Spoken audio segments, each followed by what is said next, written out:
Hello, this is the lecture video to accompany the reading assignment for David Hume, which is section 6.4 of the textbook.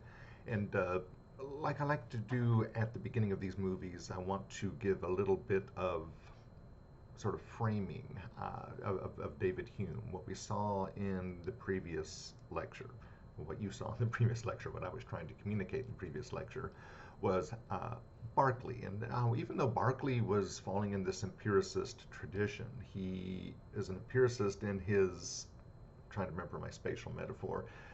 He was an empiricist in his epistemology, but sort of oddly, he was an idealist in his metaphysics. And so, in that regard, we can refer to Berkeley as an ontological skeptic. The Greek word ontos means being, and so whenever we use the phrase, the word rather, ontological, it means pertaining to the nature of being.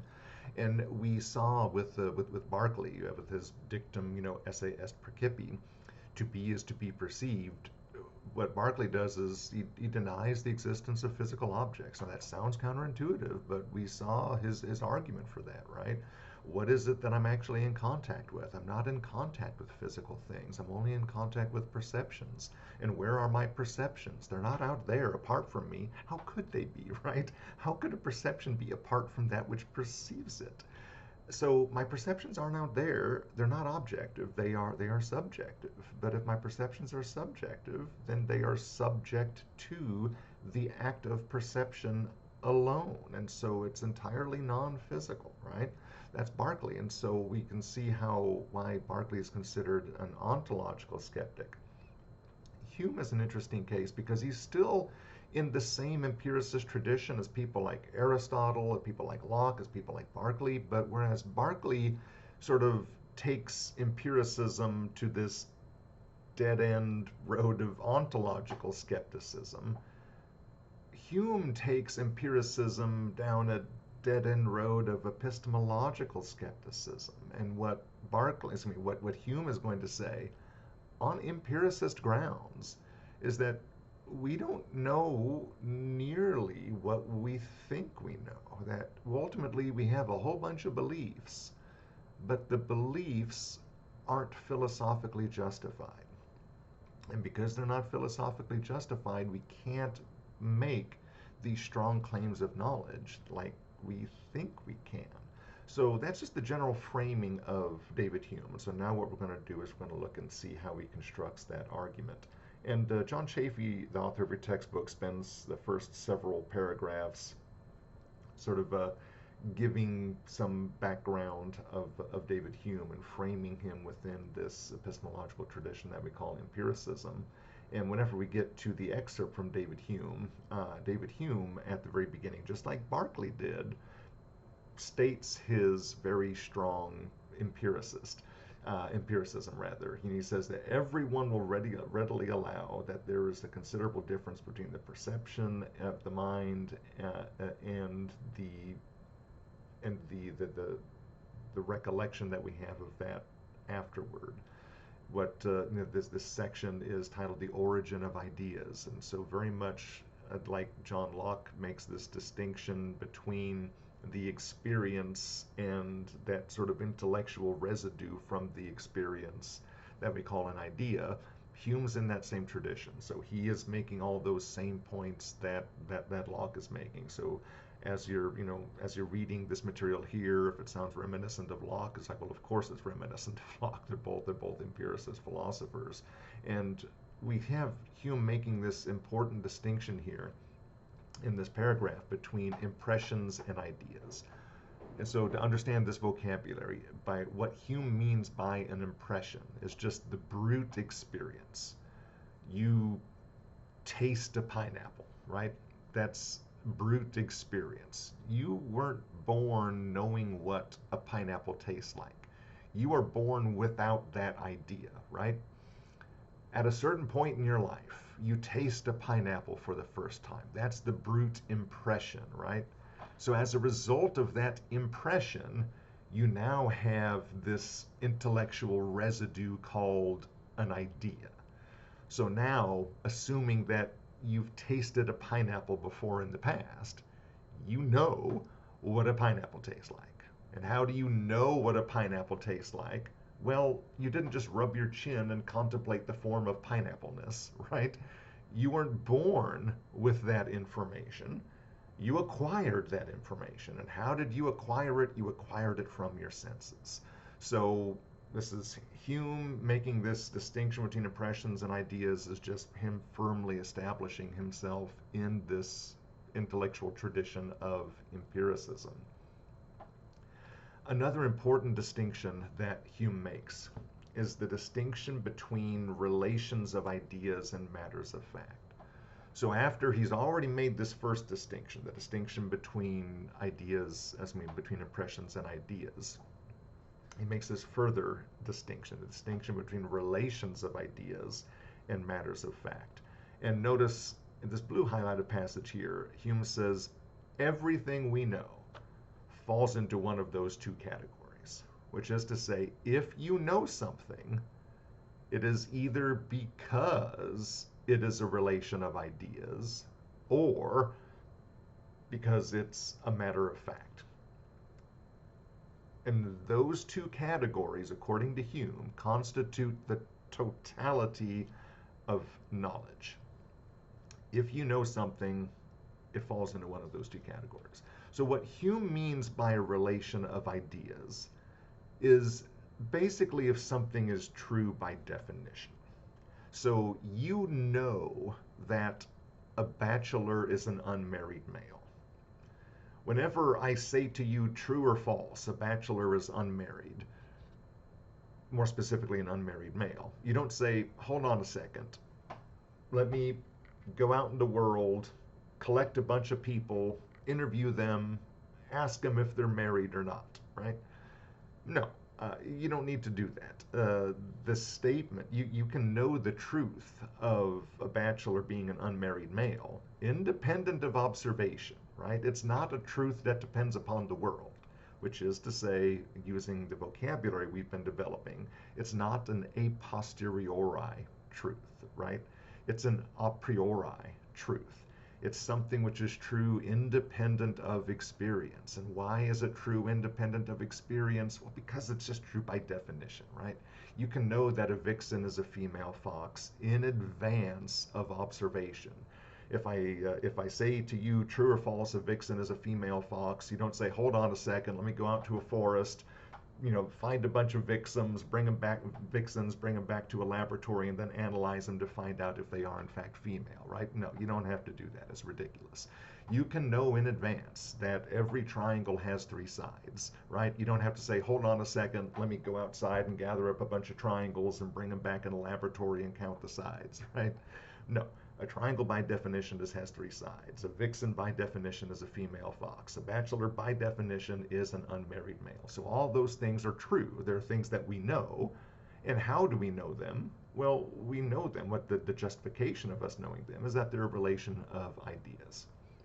And the second category of knowledge, Hume says, is that of a matter of fact. A matter of fact is something that you know as a result of your experience. So if I say, true or false, there was a bottle of water in my hand, that's true. Now, how do you know that it's true? Well, again, you weren't born with that idea. You didn't rub your chin and contemplate the form of bottle of waterness. That's not how you know it. You know there's a bottle of water in my hand on the basis of what it is that you are observing. So what Hume would say is that you certainly know, I certainly know that there is a bottle of water in my hand. And how do I know it? Well, it's not true by definition, right? There's nothing about the definition of a water bottle that entails a necessary connection to my hand. There's nothing about the definition of my hand that entails a necessary connection to the water bottle. So it's not a relation of ideas. It's not something which is true by definition, but it's still true. It's just a different kind of truth. It's a truth that Hume refers to as a matter of fact.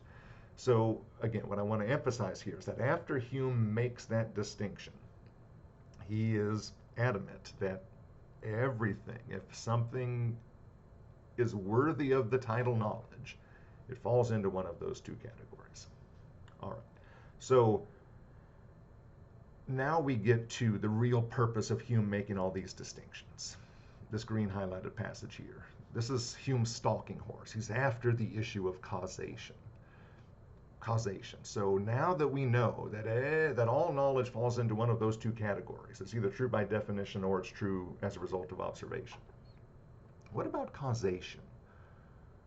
Where does causation fall? Because we claim to know that one thing causes another, right? We claim to know that, if I drop this pencil, it's going to fall down. And we claim to know that the cause of that is gravity, right? We claim to know that event A, me letting the pencil go, is causally connected to event B, the pencil falling to my desk, right? So that's the kind of causation that we're talking about here. And so what Hume's going to say is, well, if we know causation, then causation has to fall into one of those two categories. It's either true by definition or it's true as a result of observation. So which one is it? So now Hume goes through and he analyzes that first category, relation of ideas. Well, just as there was no necessary connection between the water bottle in my hand, right? There's nothing about the definition of the water bottle that entails a necessary connection to my hand. And there's nothing about the definition of my hand that entails a necessary connection to the water bottle. Well, now I'll go back to the pencil falling. There's nothing about the definition of the pencil that entails downward movement once I drop it, right? There's nothing to be gained from analyzing the concept of a pencil that will inform me of its behavior once I let it go.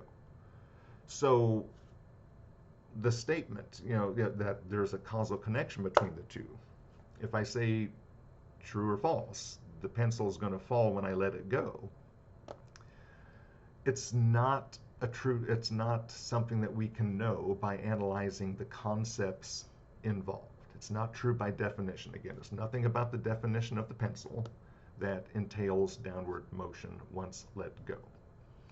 So it's not a relation of ideas. So now it's tempting to say, well, we know about causation. We know about the connection between event A and event B through our observations. It's a matter of fact. So now Hume's going to analyze that and say, well, that actually isn't the case either. Because you didn't observe a cause. What you observed was a sequence of discrete events. You observe me holding the pencil. You observe me letting the pencil go. And you observed the pencil falling down. You never observed a cause. You observed a sequence of events. You inferred the cause. You didn't observe it. So now Hume's going to say that there is no justification of us claiming a causal relationship between event A and event B. It's not true by definition, and it's not something that you observe. Now, I skipped over something earlier, and that was Hume gives us a test between how do we tell the difference between a relation of ideas versus a matter of fact. So he makes this distinction, a relation of ideas, that's something which is true by definition. A matter of fact, it's true because we observed it. And Hume gives us a test, how we can tell the difference. And the test is that I can utter the opposite of a matter of fact without contradicting myself. I can't utter the opposite of a relation of ideas without an inherent contradiction.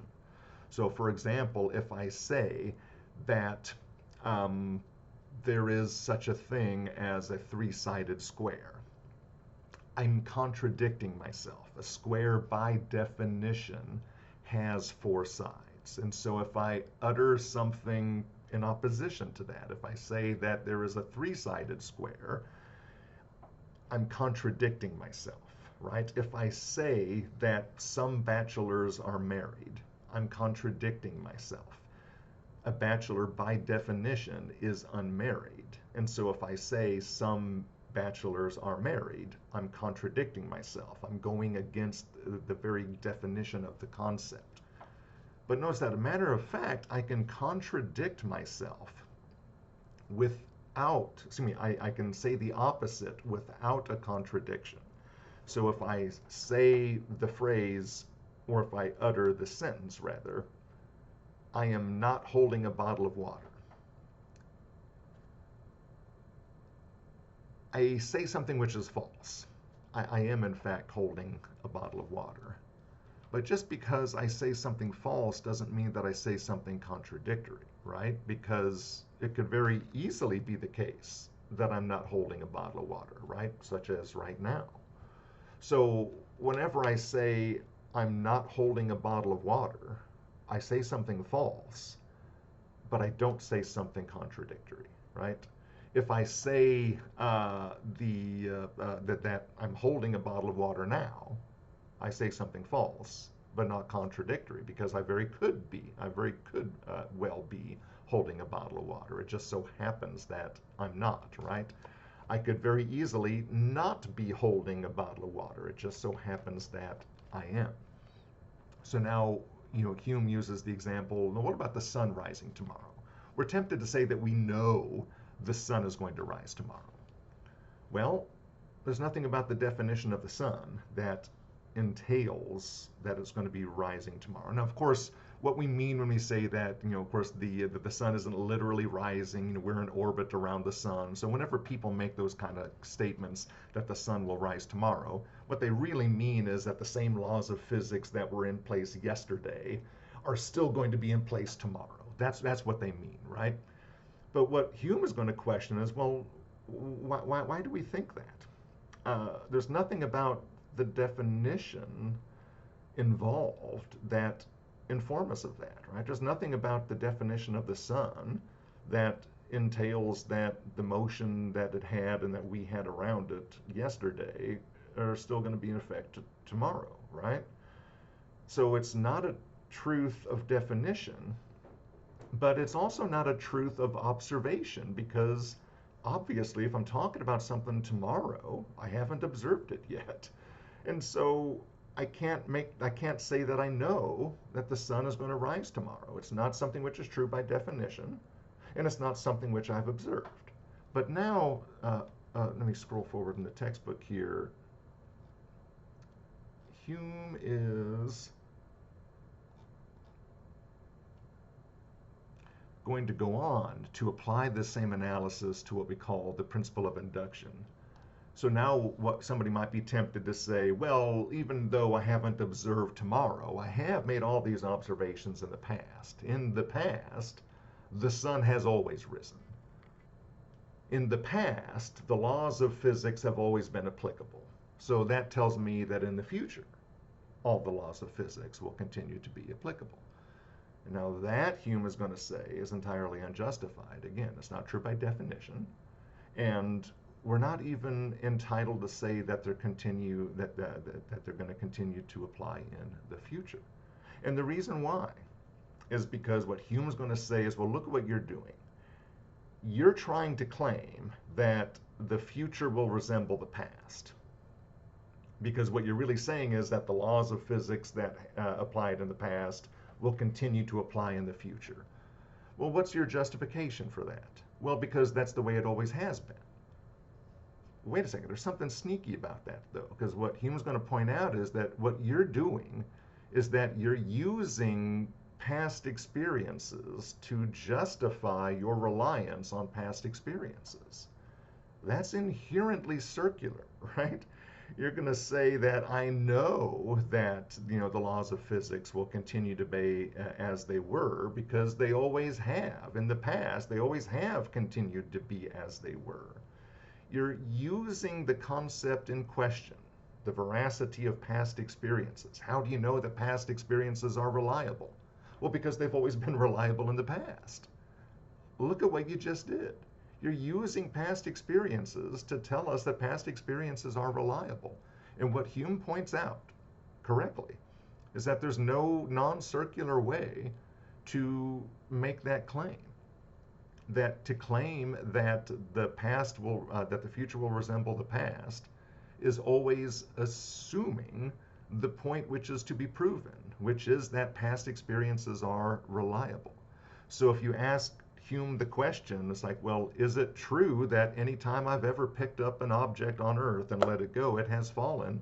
Well, absolutely that's true, right? Because that is in fact what we have observed. So it's a matter of fact. It's a category of knowledge. But as soon as we go on to ask the question about what's going to happen next, what's going to happen the next time I drop the pencil, we can't make a claim of knowledge there, right? And it gets even worse here. We can't even, you might be tempted to say, it's like, well, maybe I can't definitively say that the pencil is going to fall, but we can say that it's extremely likely that the pencil is going to fall. Hume says we can't even make that claim. And the reason why is the same. Because why are you tempted to say that it's extremely likely that the pencil will fall the next time we drop it down? Well, because that's what it's done in the past, right? Past experiences have been reliable in the past. So I know that past experiences will continue to be reliable in the future. Well, look what you're doing. You're using past experiences to tell us that past experiences are reliable. So not only can you not say that you know the pencil is going to fall, you can't even say that it's likely that the pencil is going to fall for the same reason, because you're invoking past experience to show that past experience is reliable. You're locked in that circle. You can't get out of it. And that's why Hume's going to say you don't know jack shit, right? You can't help but believe certain things. I, given the totality of my 54 years of life on this planet, I can't help but believe that the pencil is going to fall once I drop it. But that's a psychological explanation. It's not a philosophical justification. What Hume is ultimately going to say is that we've just been Pavlovian conditioned to accept certain things as true, even though there's no philosophical justification between them. My reference to Pavlov, think of Pavlov's dogs. Pavlov, he rung a bell, he fed the dogs. He rung a bell, he fed the dogs. He rung a bell and he fed the dogs. And so from the dog's perspective, there is this connection between bell ringing and food giving. But of course, there is no logical connection. There is no necessary connection between the ringing of the bell and the giving of food. So whenever Pavlov rings the bell, the dogs associate that with the giving of food, and so they come running looking for their food. But that's just a psychological explanation of the behavior of the dogs. It's not pointing to any kind of philosophical justification about the connection between bell ringing and food giving, because there just is no logical or necessary connection between those two things. Yes, in my experience, anytime I ever have picked up a pencil and dropped it, it has fallen. But all that does is give a psychological explanation of why I believe it. It doesn't give a philosophical justification that allows that belief to stand as knowledge. Okay, so I've been going on for about 23 or so minutes. I apologize for that. Hopefully I've shed some light on the readings. If not, I'm going to refer you to the external resources that are embedded in the lesson. But for right now, I'm going to go ahead and let you go. I'm going to ask you to enjoy the rest of the day, and I'll see you in the next video.